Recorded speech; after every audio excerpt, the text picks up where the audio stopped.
अस्सलाम वालेकुम। आज मैं एक ऐसी चीज़ के बारे में बात करना चाह रहा हूँ जिसका शिकार वालिदैन भी हैं और जिसका शिकार औलाद भी हैं। स्टूडेंट भी उस चीज़ से उलझते हैं, प्रोफेसर्स भी उस चीज़ से उलझते हैं, क्रिकेटर्स, एक्टर्स, मॉडल्स, दुनिया का जो हर बंदा है वो उस चीज़ के साथ उलझ रहा है। लेकिन उस चीज़ को समझने से पहले आपको इंसान के बारे में समझना पड़ेगा, और इंसान को समझने से पहले आपको ये समझना पड़ेगा कि इंसान किन अनासर से मिलकर बना है।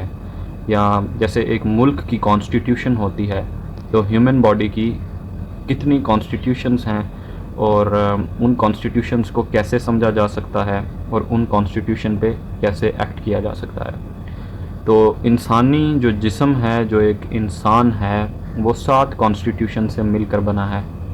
पहली कॉन्स्टिट्यूशन एलिमेंट्स आ जाते हैं जो कि 4 हैं नंबर में, यानी कि फायर, एयर, वाटर और अर्थ।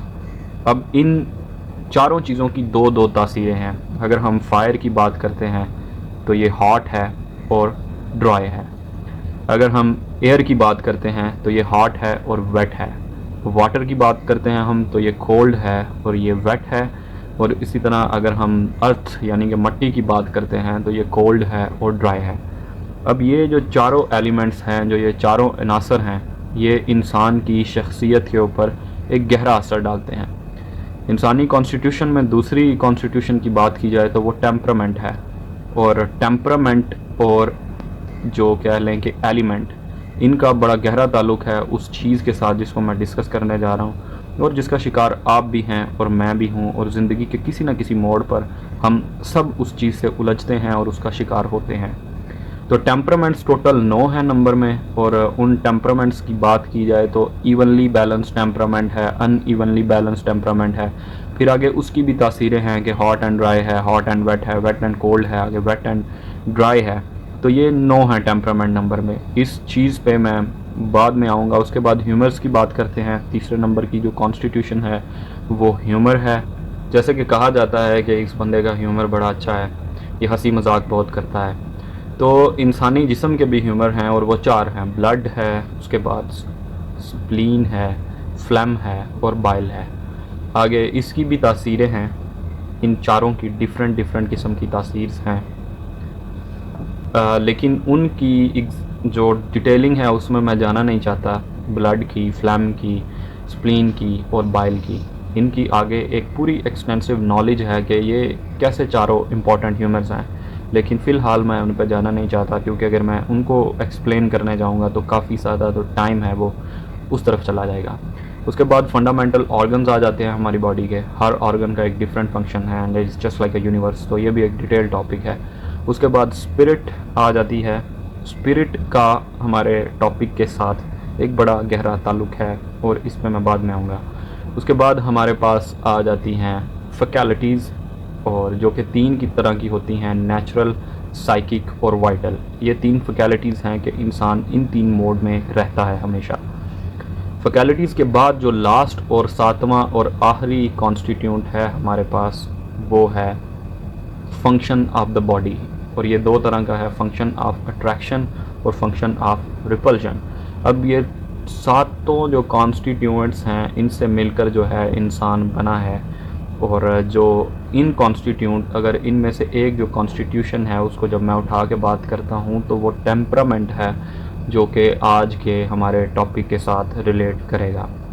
और उसको समझने के लिए साथ साथ आपको स्टेट ऑफ बॉडी का भी पता होना चाहिए कि इंसान की बॉडी की 3 स्टेट्स होती हैं। या वो हेल्दी होता है, ठीक है, या वो डिज़ीज़ में होता है, इलनेस में होता है। और तीसरी एक ऐसी स्टेज है जो कि ना हेल्थ के रिलेटेड है और ना डिज़ीज़ के रिलेटेड है, जिसे हम ओल्ड एज कहते हैं, बुढ़ापा कहते हैं। वहाँ पे जाके ये सारी चीज़ एलिमिनेट हो जाती है।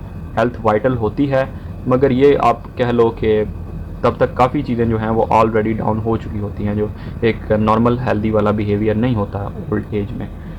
अब बात करते हैं हम टेम्परामेंट्स की। जितनी भी पूरी कायनात है उसमें से सबसे बेस्ट जो टेम्परामेंट है वो एनिमल किंगडम का है। एनिमल किंगडम में ह्यूमन काइंड का है, उनका बेस्ट टेम्परामेंट होता है।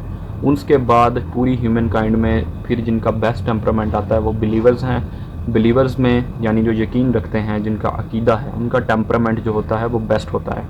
बिलीवर्स में फिर आ जाते हैं प्रॉफिट्स, उनका, और प्रॉफिट्स के बाद आता है मैसेंजर्स का।